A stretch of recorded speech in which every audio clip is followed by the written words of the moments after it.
Acknowledging the start of Kwanzaa today, happy holidays to all who are joining us from the Americas, Europe, Middle East, Africa, Asia, and the Pacific. My name is Bruce Murray, and I serve as chair of our Democrats Abroad Global Progressive Caucus, along with our vice chair, Sue Auxnis. I invite you to share in the chat where you vote, where you are tuning in from, and a racial justice issue that is especially important to you. Today, we focus on eradicating the remnants of slavery in our state and federal prison systems, which is enabled by the 13th Amendment to the US Constitution. While intending to abolish slavery, it includes an exception, quote, as a punishment for crime whereof the party shall have been duly convicted, end of quote. The NAACP Legal Defense Fund asserts that constitutions in 19 states to this day explicitly permit either slavery, involuntary servitude, or both as a punishment for a crime. It also notes that Black Americans are incarcerated at nearly 5 times the rate of white Americans. A report published by the American Civil Liberties Union in June of 22 found about 800,000 prisoners out of the 1.2 million in state and federal prisons are forced to work, generating a conservative estimate of 11 billion annually in goods and services, while average wages range from 13 cents to 52 cents per hour. ProDA would like to thank the leaders of our Democrats Abroad Reparations Task Force for organizing our meeting, enabling us to learn more about this injustice with serious racial implications and what we can do to eradicate it. We also would like to thank the Global Black Caucus and its chair, LaDonald Jazz Moore, for co-sponsoring our event.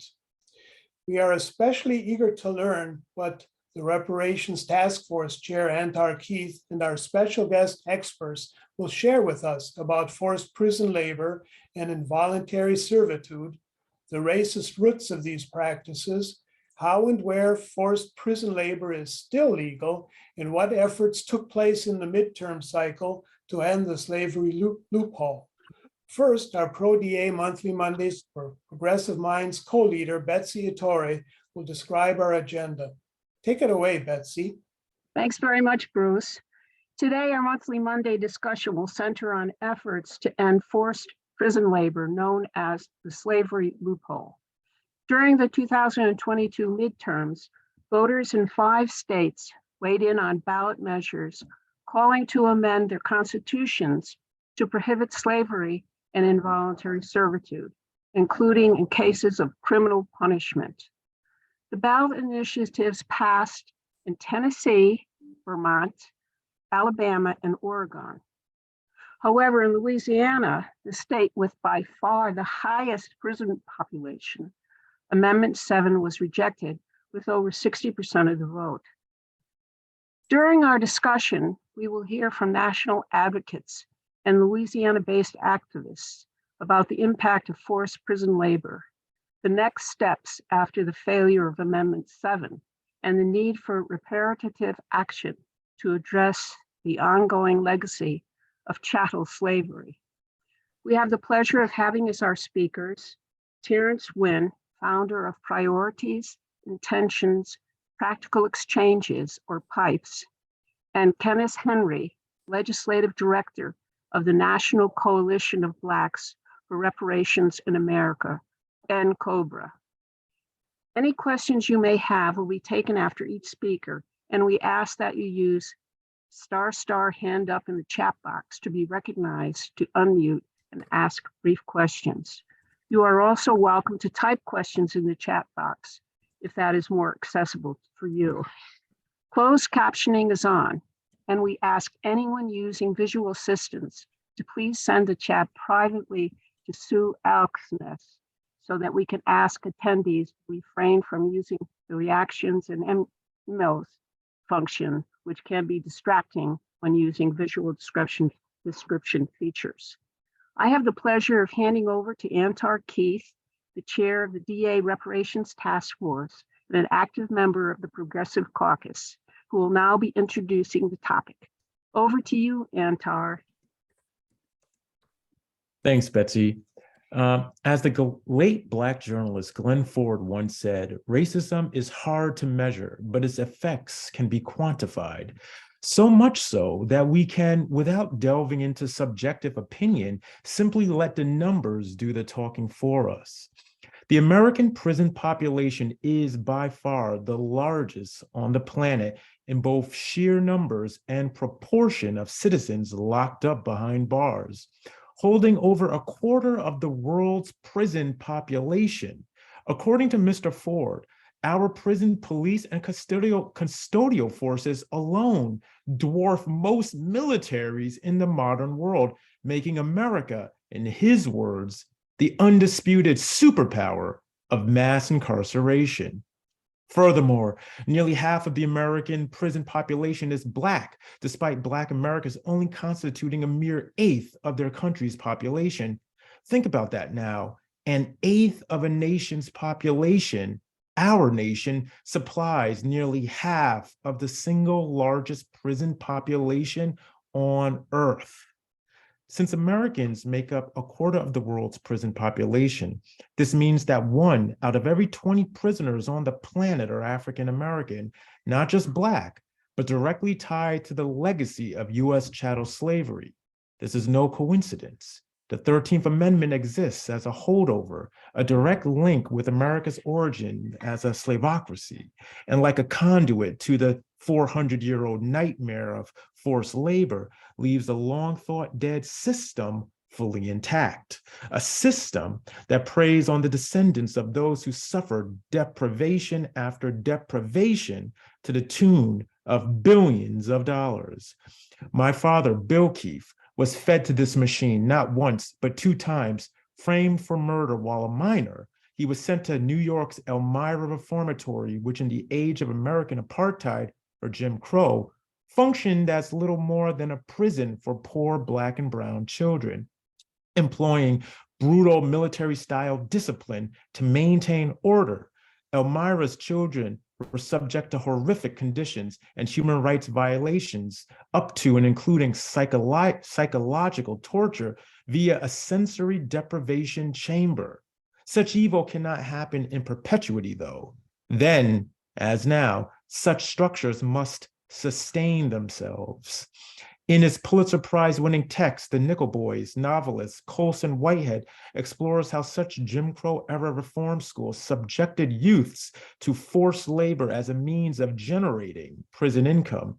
Once freed from such systems, survivors can never truly live outside the carceral grasp, as their skills rarely translate to workable trades.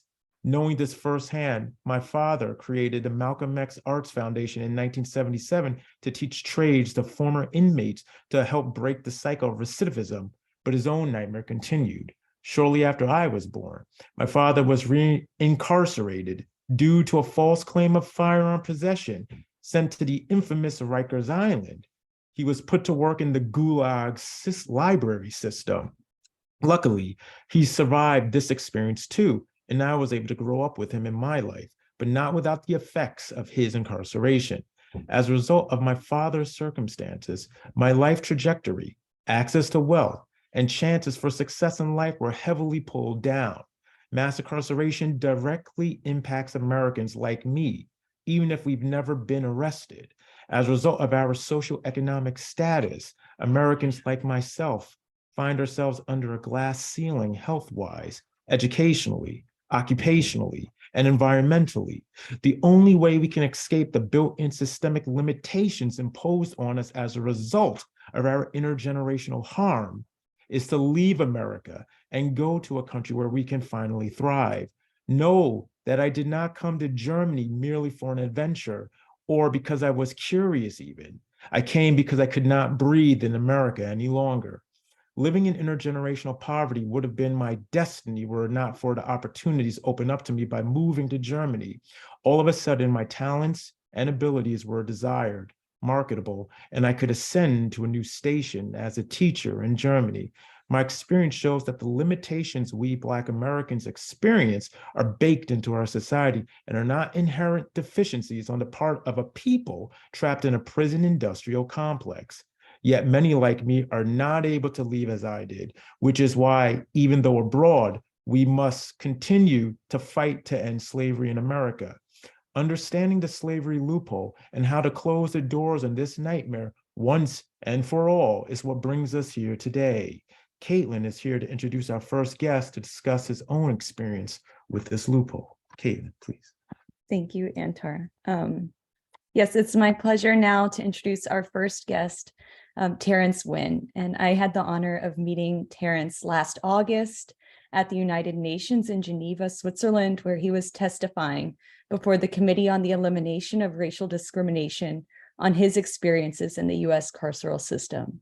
Terrence is a community activist from Shreveport, Louisiana. He's a powerful advocate for people currently and formerly incarcerated, as well as leads programs for Louisiana youth as founder of an organization called Priorities, Intentions, Positive Exchanges, or PIPES. Thank you for joining us today, Terrence, and we would be honored if you would share with us your story and some of your firsthand experiences in Louisiana's prison system so we can fully understand what is at stake when we talk about the need for prison reform and ultimately abolition. Terrence, the floor is yours to share whatever you feel comfortable sharing with us today. Thank you. Hello, thank you. Thank you all for having me. My story starts like this. At the age of 16, I was a high school student. I was an honor roll high school student. And on Christmas night of 1989, I was attending a fraternity party. And me and a guy got into it. And afterwards, some shots were fired from other people, and I fired a shot. I hit the guy that I got into it with, and he survived. And another guy was killed. And by him being killed, he was shot 3 times. I only fired 2 shots. And one of my shots hit the guy that was living. So they transferred the intent. They gave me the murder, transferred the intent, and tried me as an adult. I went to trial. And I was found guilty of second-degree murder and attempted second-degree murder, and I received a life plus 25-year sentence at the age of 16. And I went to Angola, which was, at the time that I went to Angola, it was the bloodiest prison in the United States. So I went from being an honor roll high school student to, when I made it to prison, it was cotton season, to having to live out the history that I was taught in textbooks about blacks, the origin of black people here in the United States of America. So it was cotton season, and I'm a young black guy going to prison. I rebelled. I said, I'm not picking cotton. And so security at that time, they was really, really violent. So security jumped on me a couple of times, but I refused. I refused to be broken, and I refused to go to subject myself to being a slave. And so I didn't go. And so I went to lockdown. And lockdown is 23 hours of being in a cell by yourself. And you only have 1 hour to be out the cell by yourself. You walk up and down the hall to exercise, and you take a shower. 23 hours in a cell drives most people crazy. And it had all implications that it was going to drive me crazy. Several times the cell closed in on me, where I literally had to call for an ambulance because it was like it was suffocating me and I was going to die in the cell. By no means of anything happening in the cell. It's just when you that much isolation and solitude, it would drive the average mind to doing things that you don't know that your mind would do. And I'm a kid fresh out of society, so I'm not prepared for this form of living. So when I come back to population, it's a different season. It is a season for you to just cut grass. but in your mind, you're not trained to think that this is also slavery because you're doing it for nothing. So I'm working, but I refuse to work. You know, I just had in my mind that I'm not gonna do this. I'm not gonna do my time like this. And I'm reading. So when you're in sales, only thing that you can do is read. So I'm continuing my education. I did something that no other prisoner has ever done. I received my GED within 6 months because I'm fresh out of school, and I was a smart kid. So I got my GED 6 months after I had made it to prison, and I scored the highest on my GED test. But they're constantly trying to put me in a fear and make me work, and I just refuse to work. I refuse to do that, and then I could see, because it's like I went to prison with 9 other guys. 3 of those guys were white, and the rest of us was black. And those white guys never had to go in the field, not one day. All of us had to go in the field. Those guys were given jobs. Well, one of them became a clerk, which he did all the filing and everything. The other one got a job in the laundry. Well, you can make a decent form of living, and the other one got a job in the library. And so we had guys that came with me that was qualified to have those jobs, but security was like, no, you're not going to get that job. You're going in the field. Because we actually had a librarian that came to prison with me. You know, he just got in trouble. He got in trouble with a woman, and he came to prison, but he wasn't qualified in prison because coming through the gates of Angola during this time, security showed you that they was racist towards you. They didn't hide it. They was gonna call you the N-word, and they was gonna dare you to feel any way outside of less than a human being to them. If you felt like you was dignified and you was a human, they was gonna brutally beat you and attack you. And at this time, security was doing so many treacherous things. They was putting you in young guys in cells with guys that was barbarians, and they were raping guys and stuff. And when you look at it, it's just a continuation of this slavery that's going on, because the mentality was strictly to treat you like a slave, and it wasn't a thing that's hidden. So like today, in comparison to then, it's like real modest, and you will see guys just bucking, and security are kind of like cater to them as opposed to when I came. So guys now will say, I'm not going to work, and they'll be like, they'll try to compromise with them. But then it was slavery. It was brutal. And you know, you had no way of shielding yourself from the sun. We was working in 115-degree temperatures a lot of times. And if the horse didn't fall out, you was gonna work. Only way you would not work is if the horse had to fall out. And you just gotta work up under these harsh conditions. And it could be freezing. You still was gonna work. So you're gonna work, I don't care how bad the weather is, but it'll take a certain point or for a certain animal to feel the pain of that weather for you to not work.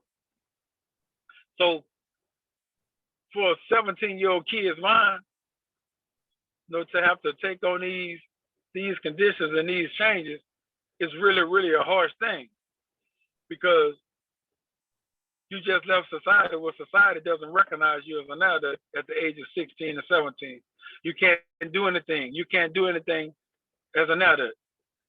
But here you're in the prison system with hardened criminals, people that's been in prison for a lot of years, or people that have been in prison a lot of times. They're adults, and they think like adults, and they think in a way that's real brutal. And you gotta live through this and this slave mentality, because it's like you in these dreadful situations with people that's gonna do anything by any means necessary to survive. It's like you just throw a bone and a pack of hungry dogs, and they're gonna attack each other to get to that bone. And it's like throwing a kid in these situations and everybody looking at you in strange ways. And it's like everybody gonna do what they can do to get on top. And so you'll start seeing the classification of human beings within those situations. And you'll start seeing the Sambos, which history would call it Uncle Tom. If any of y'all are recognize what Uncle Tom cabinet is and how Black people changed to make Uncle Tom the bad person in history. And when we degrade another Black man, we'll say he's Uncle Tom, but not knowing that Sambo was actually the worst of those two. But you'll see guys in prison with these Sambo mentalities. It's like a broken spirit.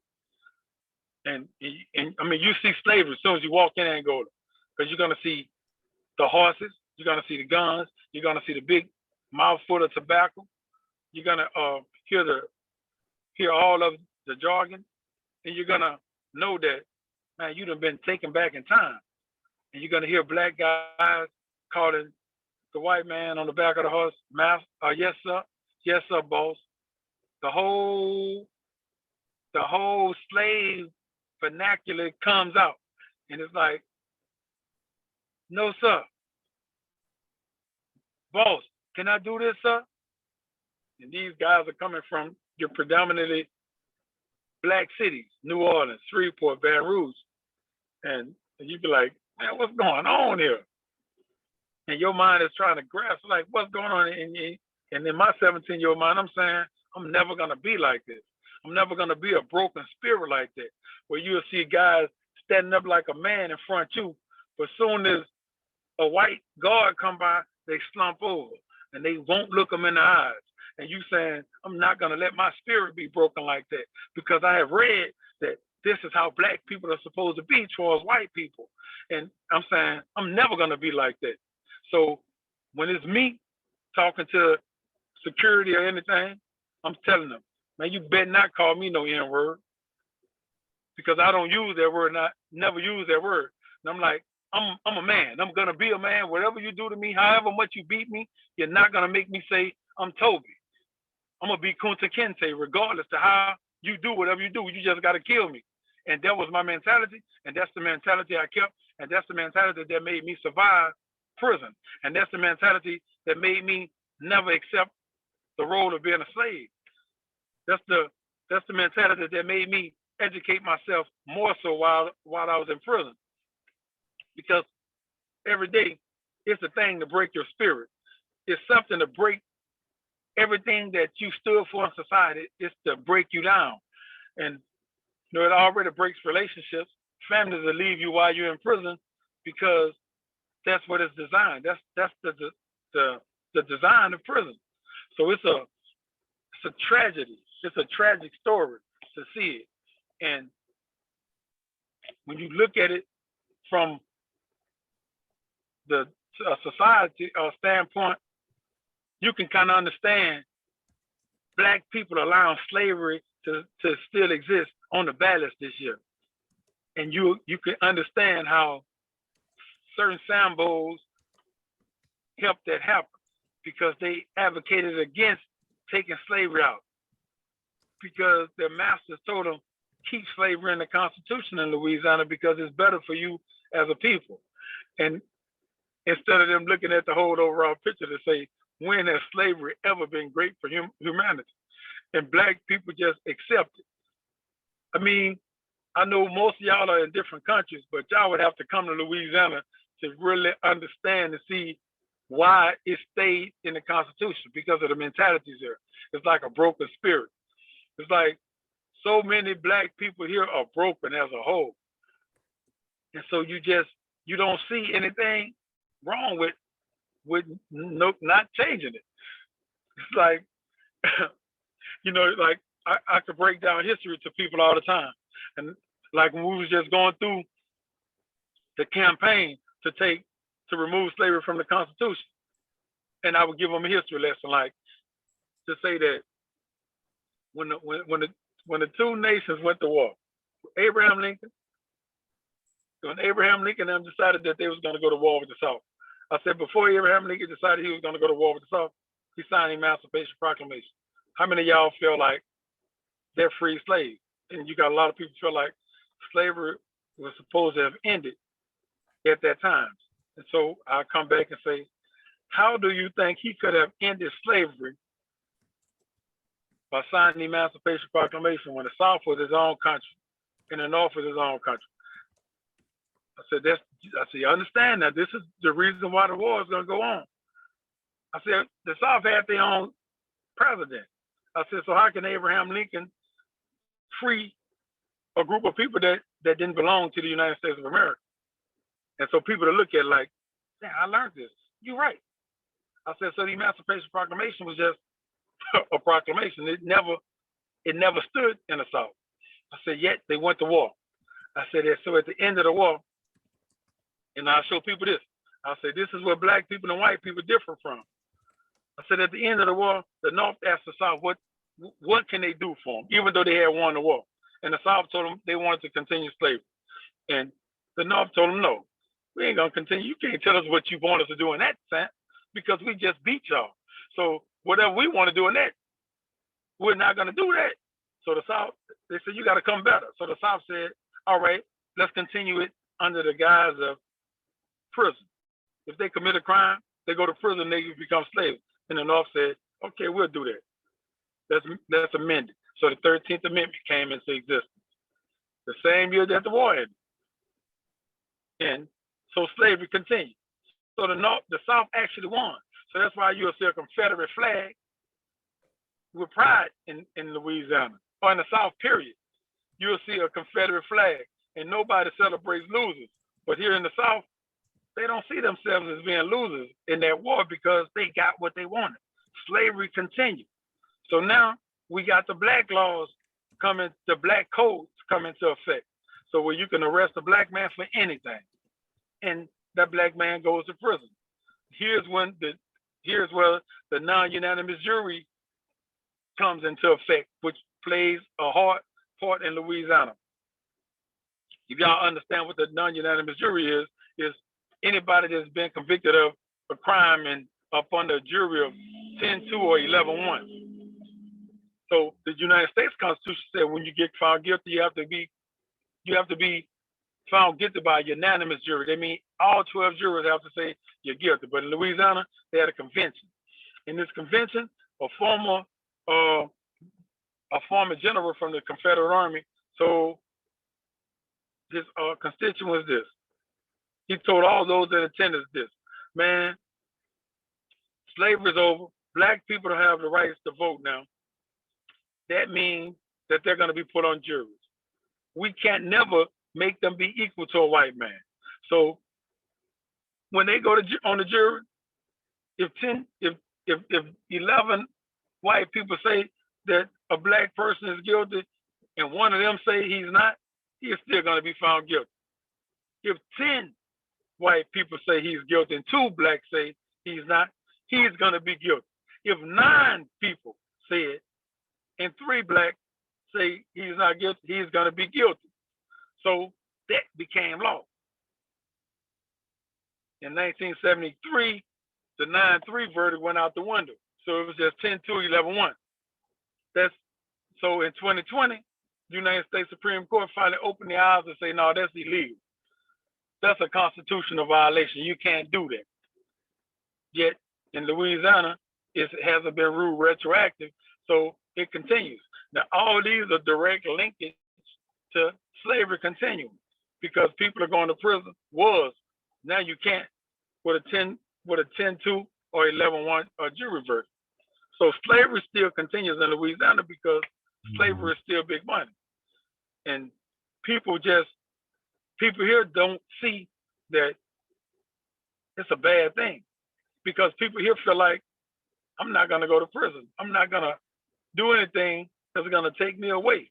So it doesn't matter to me if slavery exists or not knowing that it affects them regardless. And so guys are still in prison. Guys in Louisiana go to prison probably way more. I don't know the actual numbers, but we go to prison at a higher rate than in any other city practically, because it's easier to lock us up here. And they want us to be locked up here because we help the continuation of slavery go on. So that's why you have guys at 16, 15 being tried as adults and going to prison. And most times those guys will be black people because the crime has already been committed.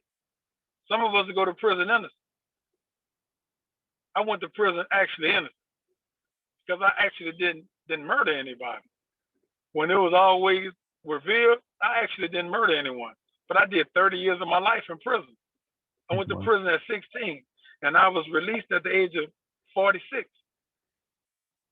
So I'm back in society and I'm still functioning like a 19-year-old because I've been free for 3 birthdays instead of functioning as a 46-year-old. I'm still going through things to overcome being incarcerated for such a long period of time. And it's a struggle every day. I smile through life. Everybody see me. I got a real upbeat and positive spirit, but behind closed doors, I still suffer. It's things that I'm still overcoming. It's fears that I'm still having to face that people 46 years old that's never been incarcerated don't have to face. And so I'm still growing up. I'm still catching up.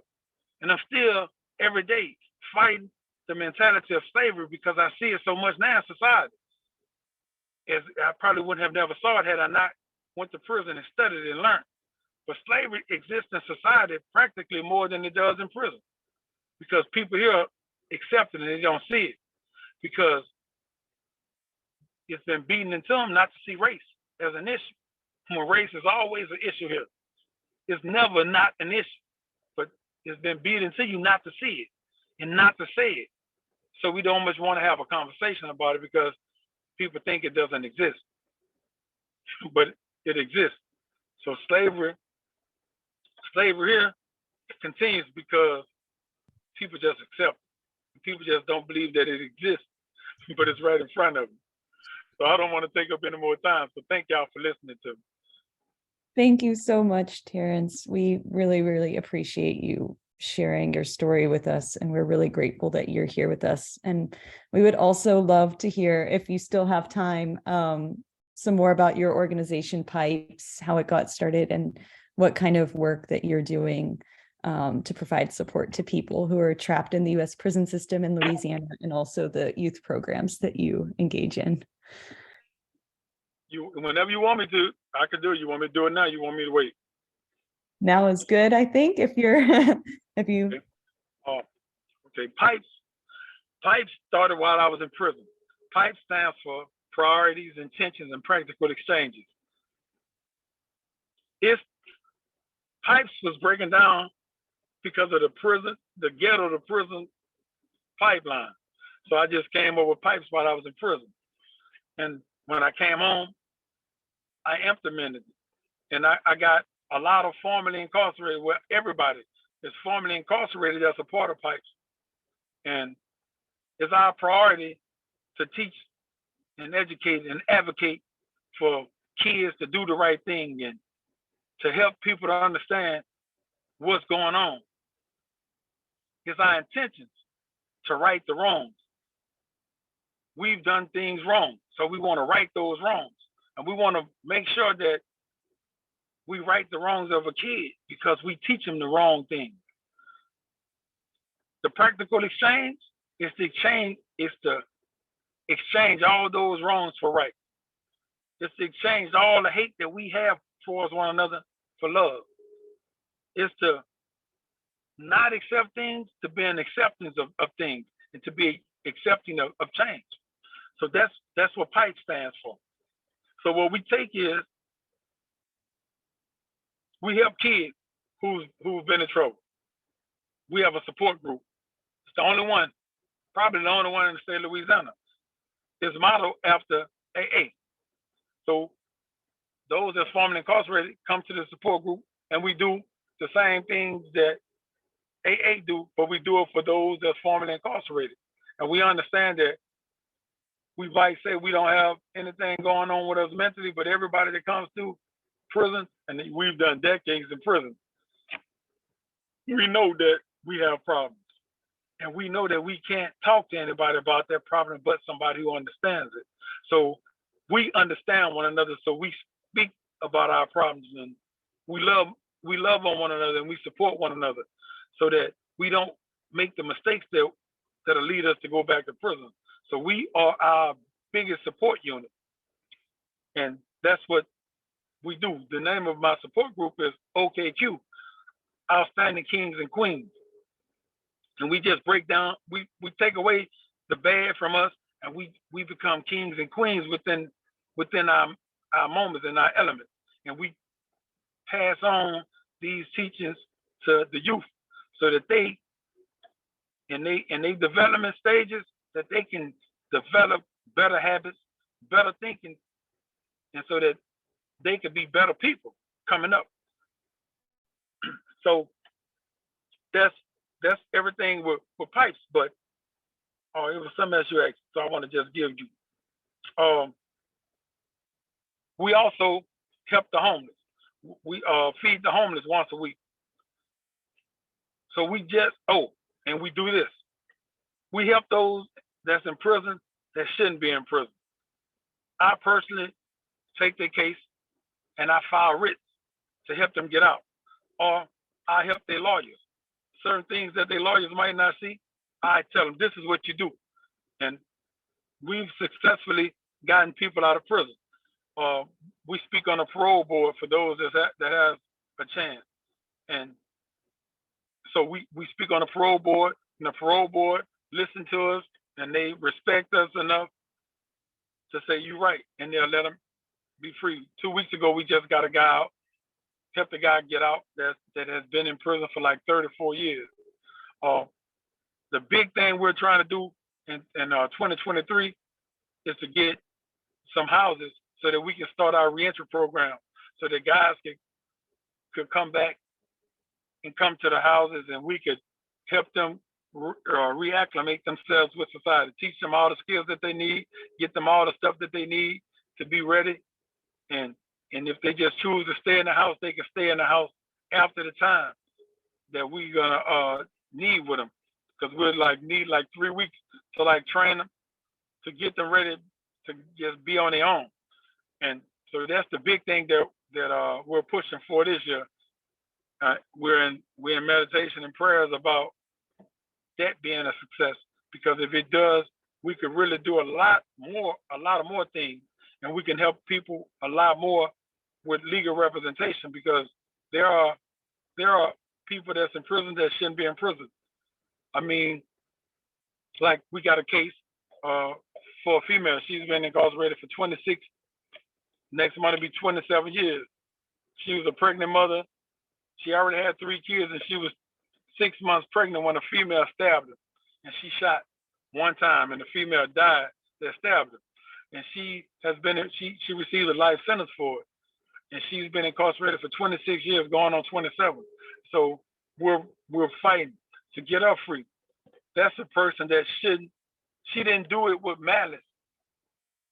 So her crime doesn't fit the time that she received. So those type of cases are the cases that we try to get, because not everybody's going to be innocent that we're going to help, but some of them, their crime doesn't actually match the life sentence that they received.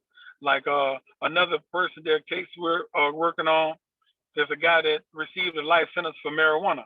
Marijuana is legal in most states, but here in Louisiana, they enhance your sentence and give you a life sentence for it. And so we're trying to help these type of people come home. And so we dedicate ourselves to just helping people that shouldn't be incarcerated. We just got a guy out of prison who was in prison on attempted murder, and he was nowhere in the city when it happened.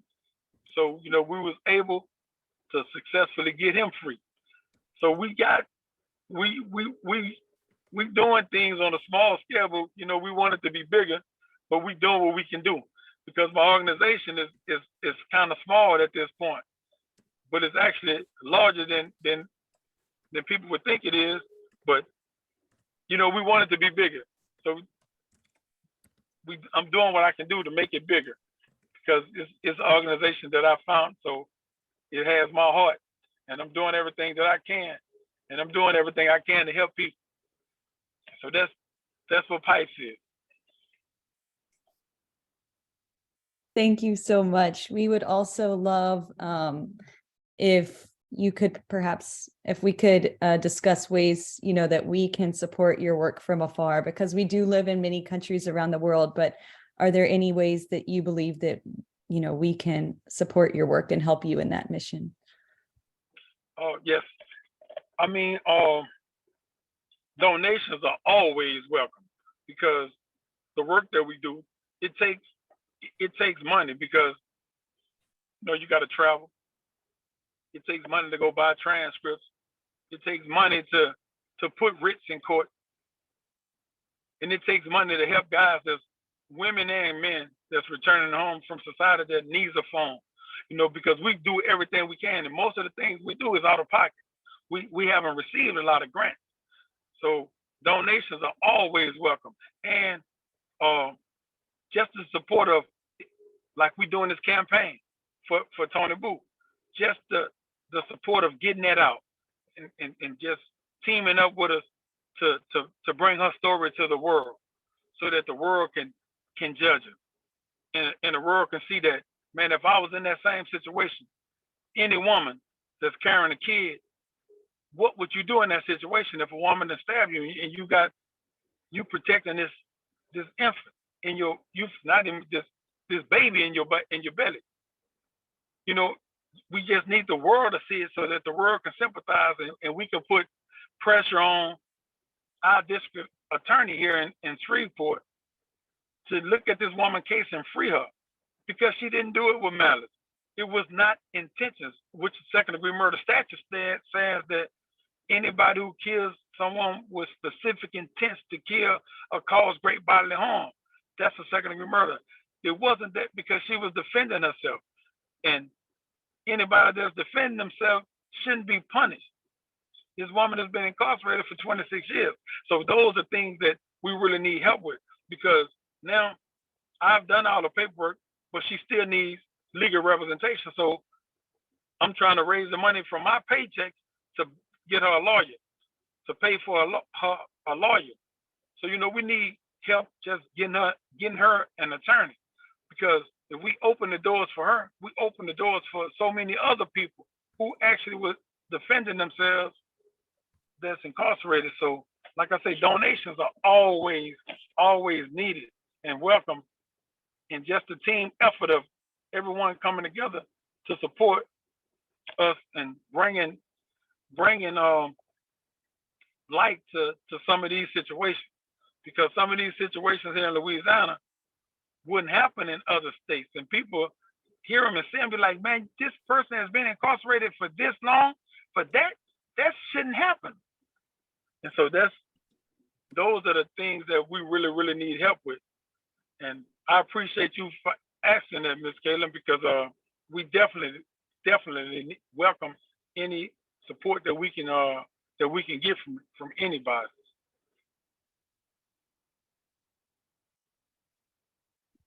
Okay, great. Yes, if you could share that information in the chat so people know where to go, that would be great. And then I think Betsy, I think is maybe we can take Q&A now. Some questions. Is it okay, Terrence? We have a couple of questions in the queue for you.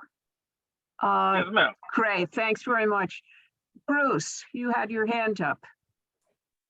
Yes, I want to start with a big thanks too. We are all, I think, sometimes frustrated by our legal system and our attempts to make it work better for the justice of people of color and for all.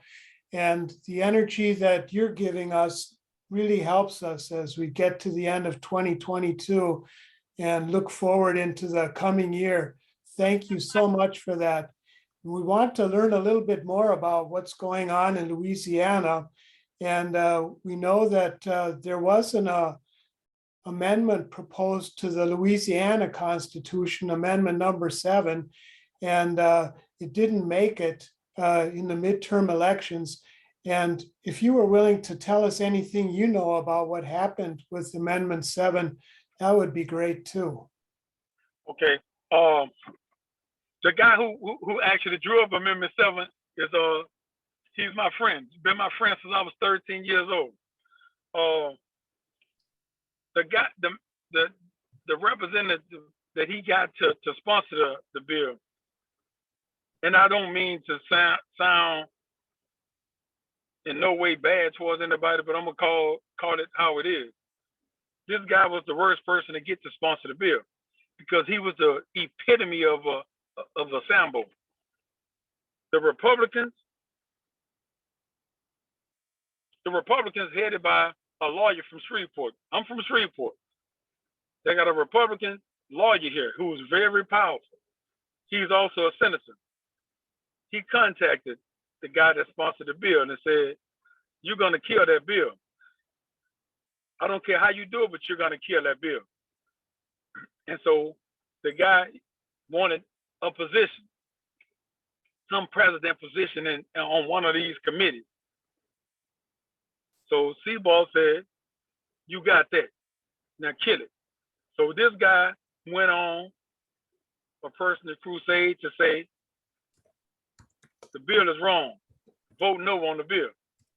And they got a few more grassroots organizations headed by blacks to do the same thing. So the Republicans was giving them $10,000. The organization $10,000 to go on the campaign to get black people not to vote for it. And that's what they did. So they sabotaged it. And so they worded it so ambiguously that people kind of like got lost in the language. So they didn't know exactly, should I vote for it or should I vote against it? And people were saying, vote against it. Vote against it. You don't understand it, vote against it. And so it got some kind of ways, it got lost in translation, but in more ways than not, the rug was pulled from under by the sponsor, because a lot of people saying, if he's not going for it, why should we go for it? So that's why it happened the way it happened. Thanks very much, Terrence. We also have another question from Yael Daniele. Would you like to speak, Yael Daniele? Yes. Hi. Thanks for sharing with us, and thanks for being so open. I have a question. How coordinated are you with other similar organizations around the country and in fact around the world? Because I know, for example, I served as chair several times of the NGO Alliance for Crime Prevention and Criminal Justice at the United Nations. And there are a lot of activities that are definitely related. So it's a sort of two questions. One is, how coordinated are you? Are you interested in being coordinated? Because I know that local problems need local solutions, but and yeah, if you leave us your particulars in the chat, I can give you lots of those kind of connections. But do you feel that may support you or not? Because it's not necessarily about the slavery loophole. It's about conditions in prisons. And because most people incarcerated are blacks, it goes together, so to speak. We had a special working group on women who are pregnant and give birth in prisons. So it's sort of like, whatever. What do you think of what I'm saying? I think thank you, first of all, for making the suggestions that you did. And my organization is, man, we are so willing to work with any and everybody. We welcome the opportunity to work with people, and we really would love to work with people that's outside of our location, because people here, it's scary to work with people here because you don't know what they're gonna do. They can say that they're gonna work with you and then get in and just sell you out, and it'll just kill everything, kill your whole drive and your momentum. Because, like I say, the slavery mentality continues here. And so whatever people can do to sabotage your work and make your work look bad is done. So we would love and welcome the opportunity to work with anybody. I'm gonna put all my information in. I'm gonna put my information in the chat like y'all asked. But, oh yes, as far as with the women, people in this country, and I'm gonna speak to my the hip hop generation and the hip hop genre of things, because that's like our most powerfulest voice. When you hear rappers speaking about free someone that's incarcerated, it's always a male. And we don't look at the numbers of women, the rise of women being incarcerated, how alarmingly high it's become. So it's like free such and such, free such and such, and this male. Not thinking about free this female because she's been incarcerated for twice as long for something that she shouldn't be incarcerated for. So working with groups and organizations that speaks about women having kids in prison and just women incarcerated, period, or other areas that we would love to join forces with people, because a lot of more women are reaching out to us because of what we're doing for Tawana Kelly, which is her alias is Tony Boo. Like I said, I started a campaign for her.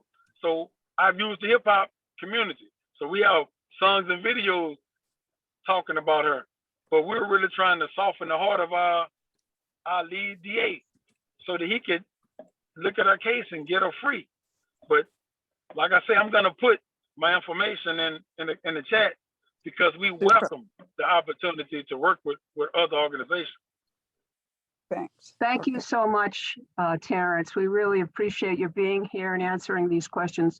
We know that Kenneth is here now, so we're going to have to move on. But please put your information in the chat box, because looks like people want to donate, people want to make connection with you. Thank you so much. Okay, on to Antar. Yo. Yeah, so hold on, I'm just trying to You're going the wrong direction. arrange myself. You're in the wrong. I'm on the wrong document altogether. All right, now I'm on the correct document, scanning for my next. Okay, now. Okay, so thank you to Terrence for that. Thank you to Betsy for transitioning, and thank you for Caitlin for finagling this MacBook Air. So I would now like to introduce Miss Kenneth Henry, the Legislative Director for the National Coalition of Blacks for Reparations in America, one of the oldest advocacy organizations for reparative justice in the United States. Kenneth is not only a leader and mentor, but also a modern civil rights fighter. We have Kenneth to thank for the 217 confirmed yes votes for the House Reparations Study Bill, H.R. 40, gathered this congressional session, the highest number as ever achieved in its over 32 years of existence. She also coordinated with our DA-DNC reps to push for our resolution to reaffirm support for a reparations commission, which was passed unanimously in the 2022 DNC winter meeting.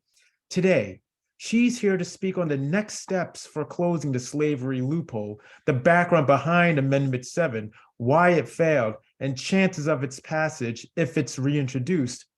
She'll also share with us where this fight fits in with the broader reparations movement and why we need to look at reparative solutions to the harm caused in the U.S. prison system. Kenneth, the floor is yours.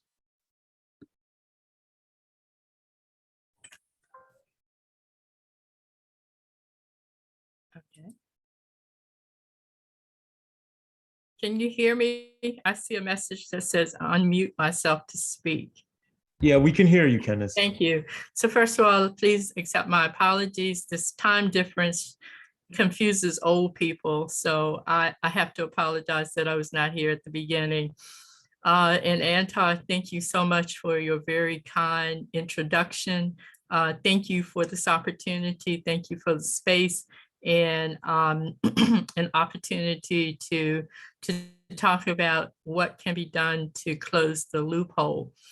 After I got the invitation to do this, I actually did some research, and it's amazing that the language in the states that have the except clause is very, very ambiguous. That's the first thing. And I think I heard Mr. Nguyen talk about it. We have to do a better job of organizing and mobilizing our people so that they do understand the ambiguities of the legislation that's written, as well as what's on the books. But they also need to understand what's behind such actions as the except clause. For example, for every 100,000 population in this country strong, there are about 1,245 incarcerated people of African descent. On average, and depending upon where you look, it may be a bit more, a bit less, but on average, anyone who does the air quotes force-free labor earns about 86 cents a day. On a situation where the bottom line annually is a generation of about $14 billion for the recipients of that free, near free labor, which we should all just go ahead and call sharecropping or leased labor or whatever else you want to call it. Again, 86 cents a day generates about $14 billion worth of business. Also in my research, I found that if you, as an incarcerated person, decide that you do not wish to participate in this air quotes forced labor, it comes with a price. It comes sometimes with a very severe price. It may be that your visitation rights are cut, or they're eliminated, telephone privileges cut or eliminated. And two of the worst that I found in my research is they actually put people in solitary confinement for refusing to go earn 86 cents a day. How egregious is that? I don't want to go earn 86 cents a day. Okay, you're going to go into solitary confinement. Or I don't know how true this is, but I actually found incidents where you, as the incarcerated person, stood to be punished by some form of beating or some other physical form of punishment.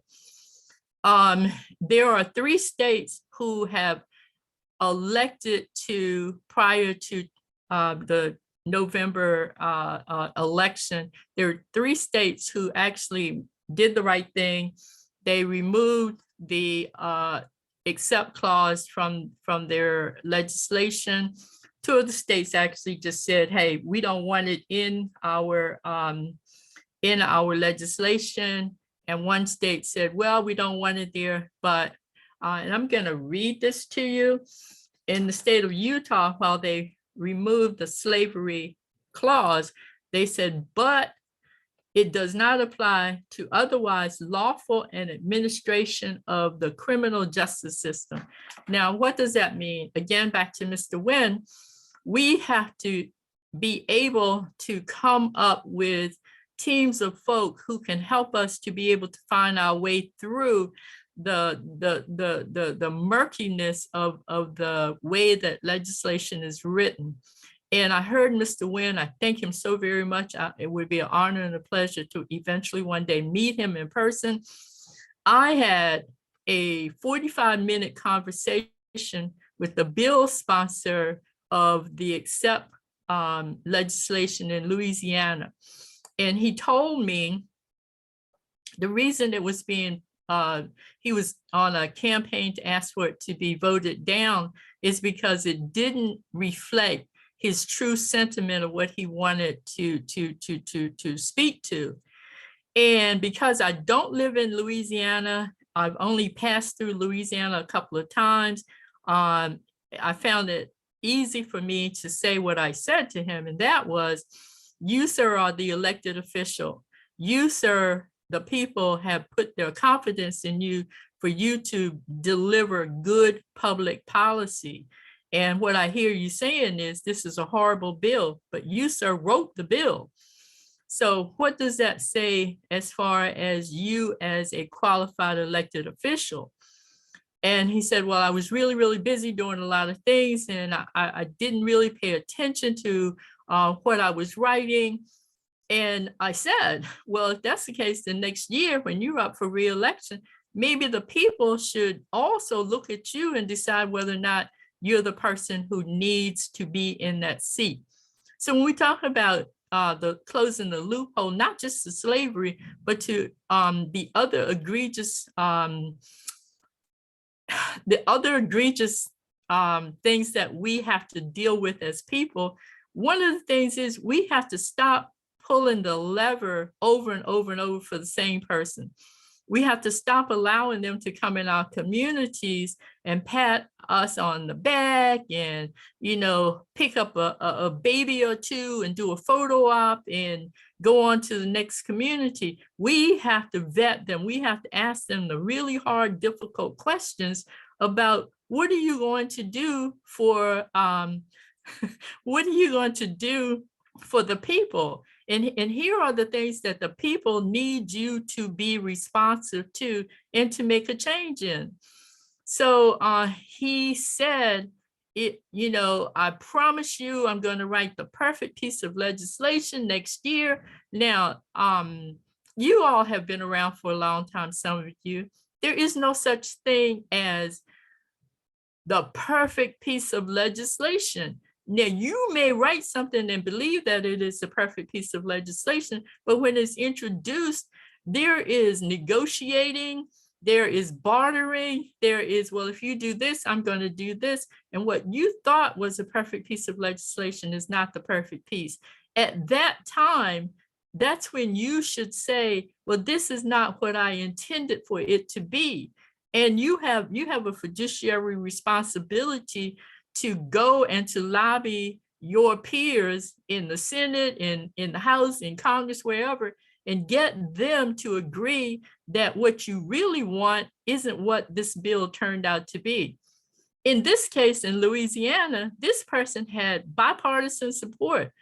I mean, he didn't just have one Republican, he had bipartisan support on this bill that wasn't the bill that he wanted it to be. The other part of what I said to him was, if we as people of African descent vote this bill down, what we're saying is that we as people of African descent are politically challenged, that we are legislatively incompetent, and that we do not know how to go and read a bill and decide whether or not it was written for the benefit of the people. And therefore you, sir, the bill sponsor, now must come back and decide that this is a horrible piece of legislation. I have my notes. Anybody who wants, I can send you a copy of my notes. I spoke to him for 45 minutes and he just, he dug his heels in. No, it's not. It's just not the right piece of legislation. I only want to introduce good, perfect legislation. To be honest with you, and I said the same thing to him, I feel some kind of way about this, sir. And what I felt was, I felt that he had probably been approached, and I don't know what he may or may not have been offered. So this is me just pontificating right now. I don't know what he may have been offered or not offered, or if there's something else he aspires to do next year, and may not even be running for office. The positive thing about the outcome was 400,000+ people voted to be rid of the accept clause. Not enough of them, but that was a positive message. And I told him that the people on the other side who do not want to see the accept clause removed, they're going to declare a victory at our loss.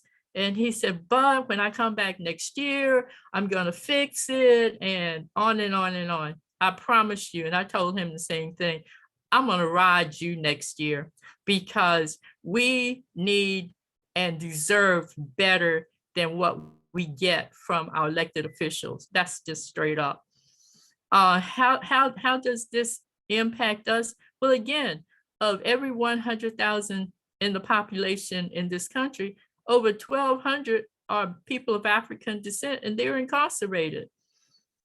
And they're the ones who do the work for 86 cents a day, and it generates over $14 billion worth of business for our corporations, our state agencies, and anyone else who wants to get involved. So what do we have to do to plug the loophole for slavery? Let me talk about Alabama for a minute before we move forward. Alabama was one of the 5 states that decided they were going to remove the accept clause, and each state has an amendment. I don't know the amendment in Alabama, so it's the accept clause.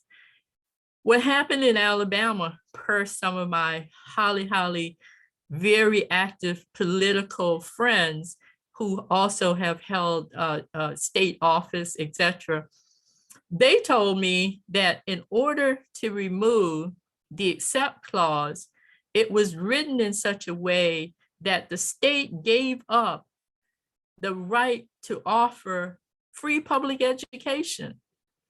So again, we have to, grassroots, it has to start at the grassroots level. We have to organize, we have to mobilize, and we have to be able to go out and to hold meetings, even if it's on the corner somewhere. We have to be able to hold meetings and to help people to understand what is at stake. Just imagine the state of Alabama had to give up access to free public education. Do you know how many people are impacted by access to free public education? We're not just talking about people who live in this country who are citizens. Anybody who comes in this country can walk into a schoolhouse and get public education. So if it starts in Alabama, we now need to be on our guard to make sure, whether it's the accept clause or some other piece of legislation, we need to be on our guard to make sure that it's not the beginnings of, maybe the overturn of Brown v. the Board of Education or some other piece of legislation. I know it takes a lot of work. It takes a lot of work. It takes a lot of time. And it just takes a lot of commitment. But again, to just know that in Alabama, they had to forfeit the right to access to free public education. If my friends are correct, I trust them. They've been in the game for years and years and years, and I don't believe that they would have misled me on something so important. In Louisiana, I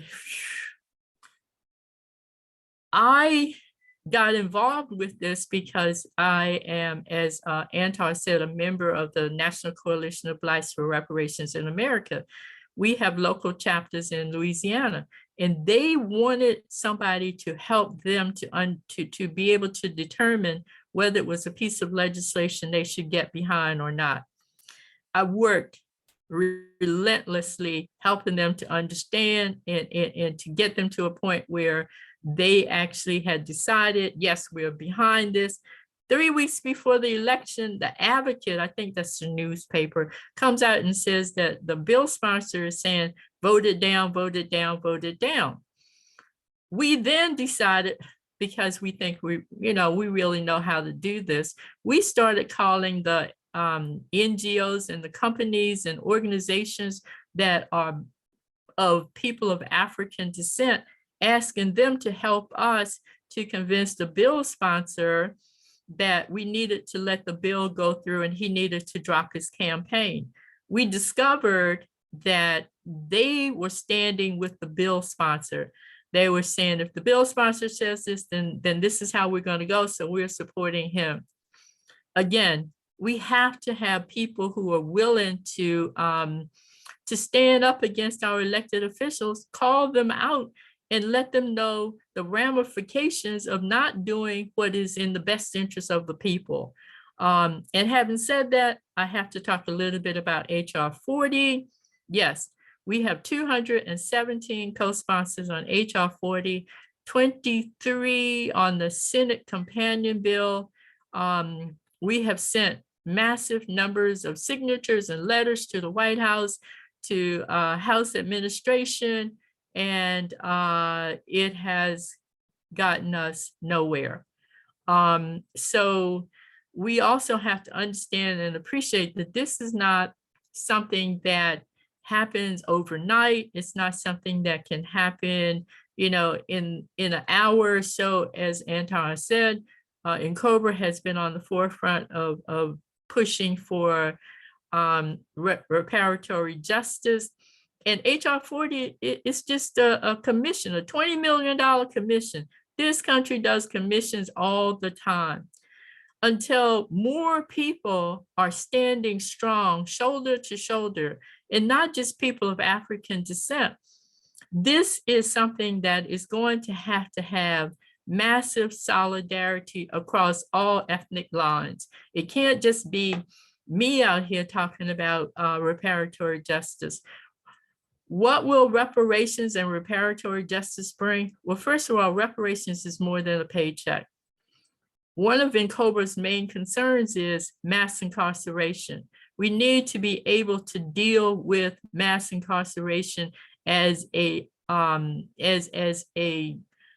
part of our sitting to the table to talk about reparations. Sure, reparations can be individual reparations, but the bulk of it must be community-based. Community-based means that we are dealing with incarceration, we're dealing with the ambiguity of the different states and their accept clauses. We're dealing with the fact that if I send you out for 8 hours and you work 8 hours, you deserve more than 86 cents a day. Even the most evil, mean-spirited person has to agree. People deserve more than 86 cents a day. And what does this do as far as the accept clause is concerned? It decimates communities. It destroys families. If I'm incarcerated and I'm working and I'm getting 86 cents a day and my family is struggling, I should not be getting 86 cents a day. We have to say that 86 cents a day, the accept clause, all of that has to go. And if you want me to work, then give me a livable wage that I can then send home to my family and help to support my families, not have me, and I know somebody's going to say, well, they committed a crime, then that's where they need to be. Okay, I'm behind bars, but that doesn't mean that you want my family to be behind bars also. My family needs to be able to go on and to be progressive, supportive members of the communities that they live in. And if they are in situations where they do not have the level of support that they need because the family member is incarcerated, earning 86 cents a day, that is, it's slavery. I don't care how you look at it. It's convict leasing, and we know the story behind convict leasing. For example, let's just talk about it just for a minute. In great state of Alabama, Alabama used convict leasing for 83% of their operating budget for over 50 years. That means that if you looked wrong, you were sent to some camp to work, and mostly a lot of the folks who were in those camps did not walk away from them. They worked, they died. They worked in those camps and they died. So nothing has changed. It is the perpetuation of the what has always been the situation: convict leasing, the Black codes, Jim Crow laws, separate and unequal.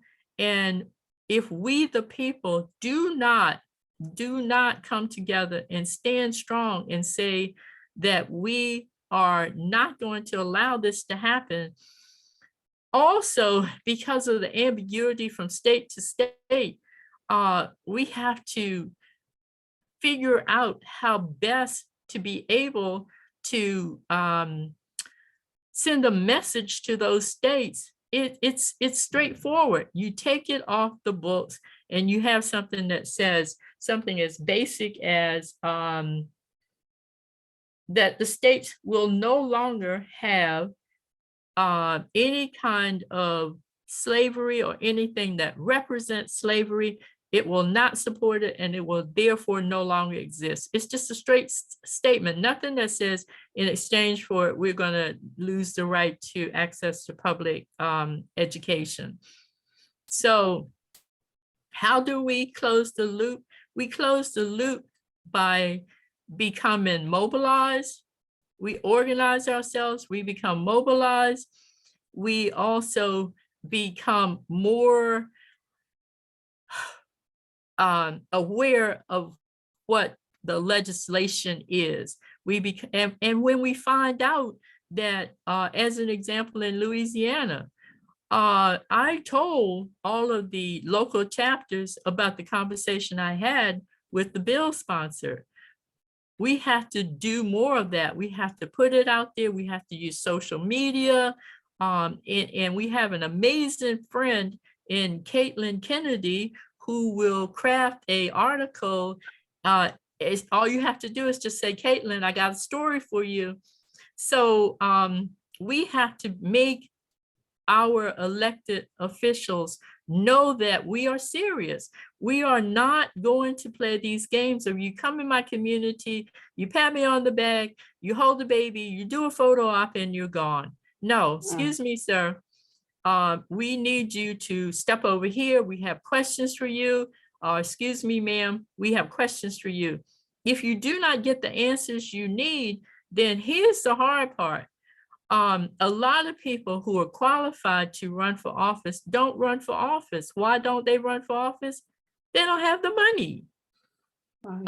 In California, the mayoral election in Southern California, in Los Angeles, the loser, I don't mean that in a negative way, the losing candidate spent billions and billions, not billions, millions, sorry, millions and millions of dollars to become the mayor of Los Angeles, millions and millions of dollars. And I'm not saying that you don't want to spend some money, but a lot of folk are intimidated when they think that they're going to have to go up against someone who's spending lots and lots of money. Kenneth, I'm so sorry, we're running out of time now. Okay. I'm good. I'm good. Thank you. Thank you. We are so grateful to you. Thank you so much for your wonderful comments. We really appreciate it.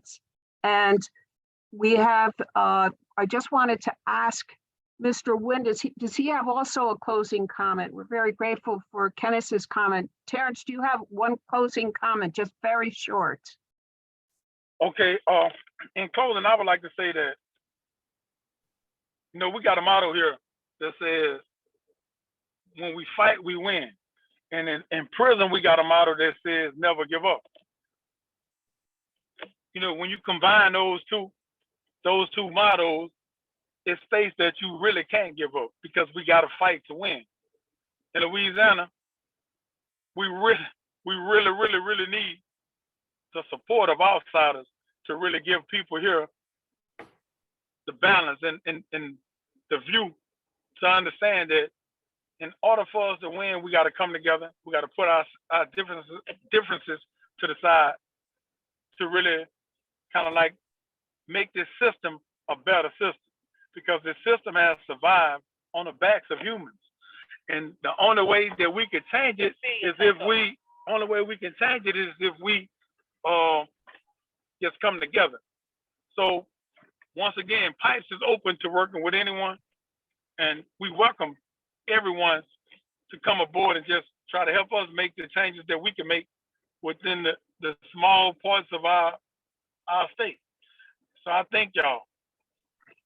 Thank you, Terrence, and thank you again, Kenneth. We so much appreciate your speaking to us this evening. Over to Bruce. Thanks very much, Betsy.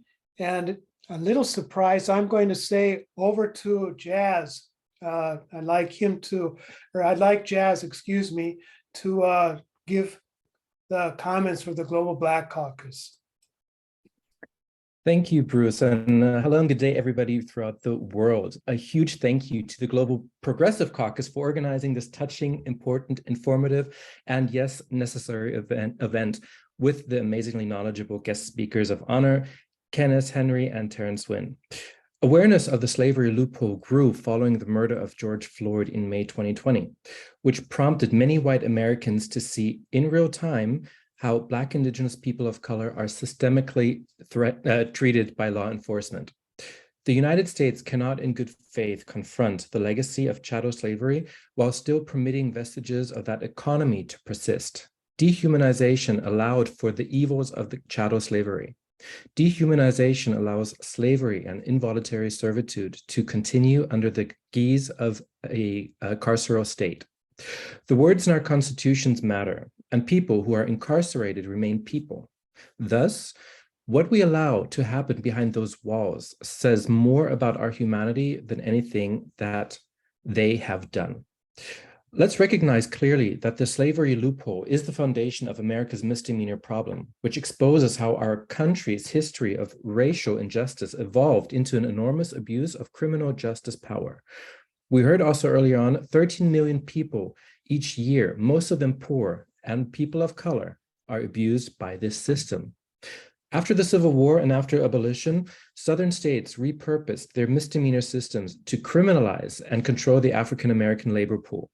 They arrested them and charged them with minor crimes, punishing them with fines they could not pay in order to lock them up and sell them back to private industry. The mechanism that they used is one that we still, and sadly, still see today. That private industry acted as a surrogate.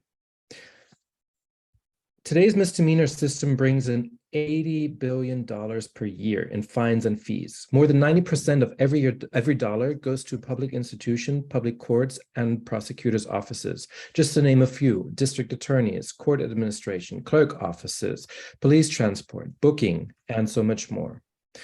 Daily operations become a profit marketing system. People are charged for their incarceration.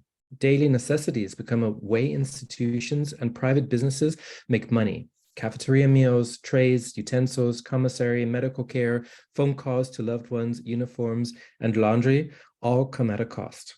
And many times it's the people who are incarcerated who are paying the price. Just to round this off, there was a very, very great heartfelt message from our DNC chair, Harrison. I will read an excerpt out of this because I think this will sum it up a little bit more and all the work that we all together are doing.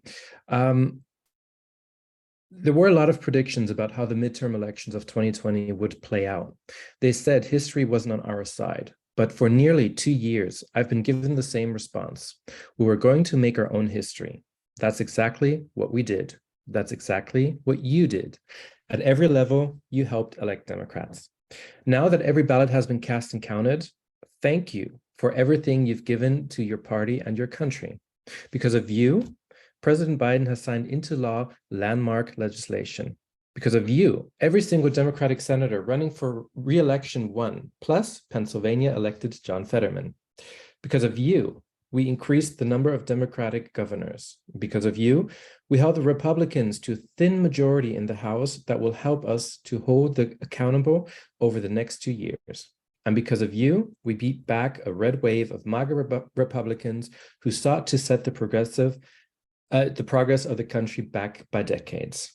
And how did we do this? We never lost focus on what mattered. We spent the last 2 years investing in our state parties and infrastructure. In every single community, you found a Democrat putting in the work. We didn't go home and say, stay quiet after Election Day 2020. We were out there fighting for voting rights, registering voters, and getting them out to the polls. We were showing that true leadership looks like through public service in all its forms. We were delivering. And as this year winds down, I know many of you still take a much-deserved break, but that doesn't mean we're done. You're not just a Democrat on Election Day. Every day of the year, you are showing your values and serving your communities. And that's exactly why it is so important for all of us to cast our votes from abroad as well. Thank you very much. Thank you, Jess. And now the final word goes to Antar Keith. Hi, everybody. What I'm going to do is I'm just going to put the next events that I have for the RTF in the chat box. So hopping off of what Jazz said, you know, it's important to vote, but it's also important to hold these people accountable to the promises they make to us in exchange for our voting power and our voting capital. One of those promises is the age-old promise to create a federal reparations commission. It's been getting much more traction since the slaughter of George Floyd. Now's the time to really hold the Democratic Party to this promise, because HR 40 is nearing its sunset, and we cannot let them use our lives and our history and our pain for their position. They must exchange that vote with action. So what we're going to do is we're going to have an RTF meeting in a few days. We're going to be strategizing and working with people in our coalition, the coalition that Kenneth is a part of. And, you know, Terrence, if you have the availability and the time, we would, of course, you know, love to have you as well. We're also going to be having an event on January 28th, a so-called meeting of the minds with former Ohio State Senator Nina Turner and the top reparations scholar in America, Dr. William Sandy Darity. You know, there's lots of, you know, discussion about some of the ways his philosophy vibes with certain reparationists in the movement. We're going to see if we can find some understandable ground as this movement kicks up more steam in 2023 and in 2024, where it will come to a head. So please join us. Also follow us on Facebook. And thank you again, everybody. Back to the people running this show. Bruce, would you like, thank you so much, Antar. Bruce. Yes, I want to thank everybody who has made this an excellent event today. And I want all of you to know that we are going to take that energy that you have shared with us into 2023, a year during which more states take steps to close the slavery loopholes in their constitutions, the practice of profiting from incarcerated labor ends, and ensuring that our criminal justice system is reformed in other ways to ensure racial justice and justice for all. That is what Pro-DA means with its own holiday message. Let us truly love in 2023, including active support for candidates, policies, and movements that put people and our planet before profits and power for the few. That will guide our work as 2022 comes to an end and the new year begins. And as you can see, our Vice Chair, Sue Alksness, has offered some details of where we are going as we enter the new year. We hope that you will join us and that together we can make the new year one that is far better for all of us. With that, we're going to end the recording and the live streaming and wish all of you a great day and evening, no matter where you are around the world.